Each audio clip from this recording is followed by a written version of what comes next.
A infância e a adolescência têm ganhado cada vez mais janelas para o mundo. Isso traz novas possibilidades e benefícios, mas também novos riscos. O tempo que os jovens passam conectados à internet tem aumentado significativamente e já faz parte da rotina deles, o que nem sempre é seguro. Tenho o Miguel, que tem 14 anos, o Theo, que tem 7, e eu tento que eles tenham uma relação saudável, né, com as telas.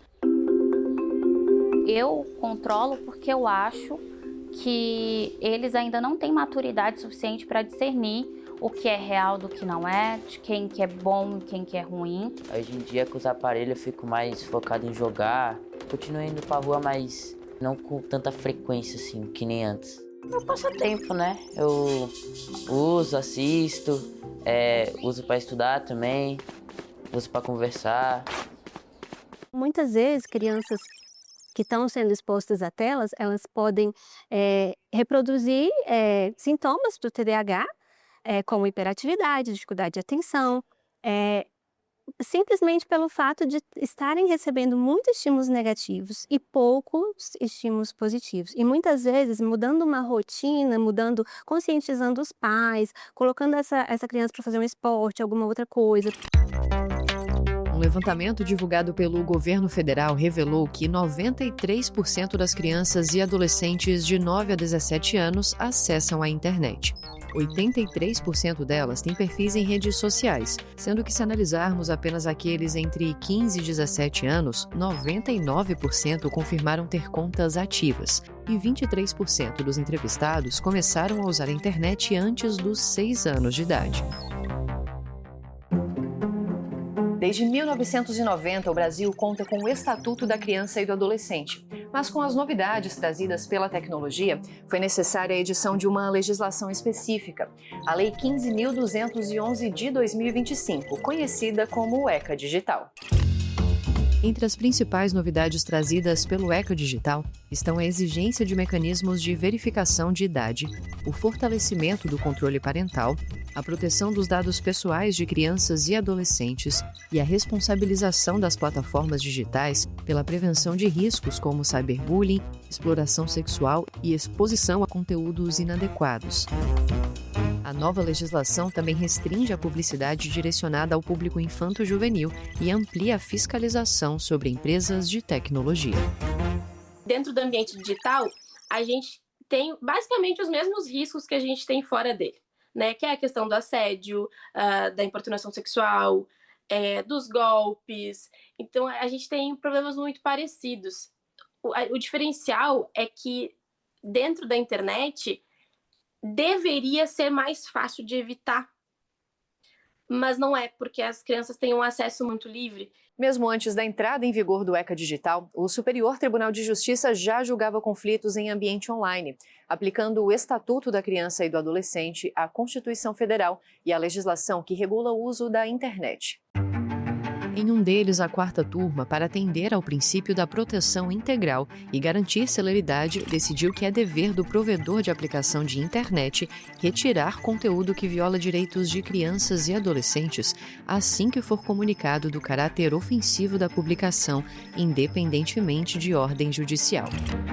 Em outro caso, a terceira turma determinou a remoção de posts ofensivos relacionados a crianças e entendeu que a definição de retirada pode ser feita a partir da indicação de hashtags, sem a necessidade de apontamento individual dos links.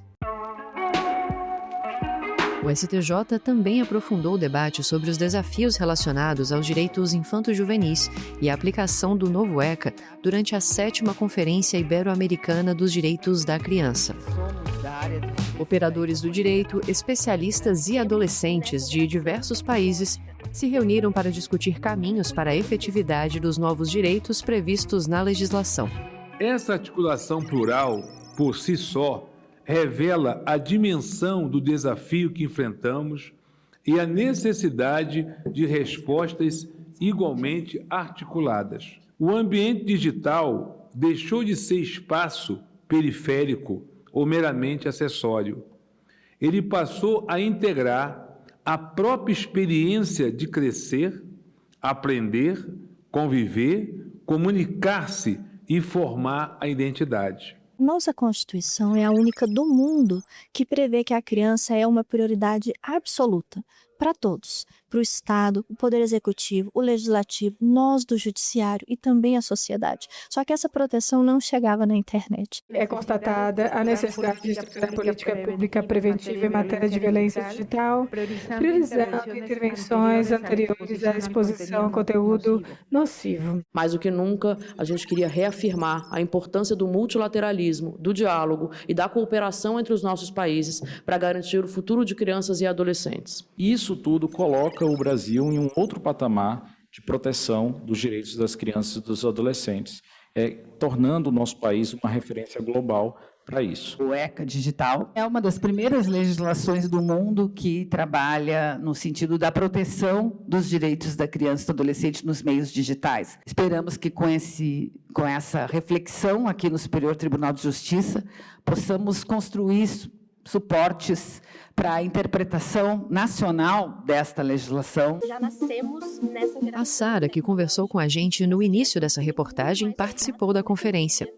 Ativista pelos direitos infanto-juvenis, ela acompanha de perto os desafios do mundo virtual e diz que algumas das mudanças trazidas pelo ECA Digital já podem ser percebidas. Só que a gente ainda precisa ter cuidado, a gente ainda precisa ter um olhar maior, um olhar mais firme com essa questão da internet, porque tá tendo um cuidado agora que deveria ter tido há muito tempo. Cuide do que o seu filho está assistindo. Desenhos, muitas vezes tem conteúdos ali que você assiste e acha problemático, né, de influenciar comportamentos negativos. Eu sempre pergunto também, e que horas que você brinca com o seu filho? Brincar é uma das coisas que eu acho mais importantes. A brincadeira e a conexão para o desenvolvimento de uma criança. Se você conseguir, pelo menos, proteger que essa criança tenha muito estímulo positivo, quando ela tiver alguns negativos, que é inevitável, esses positivos vão superar e vão deixar ela protegida.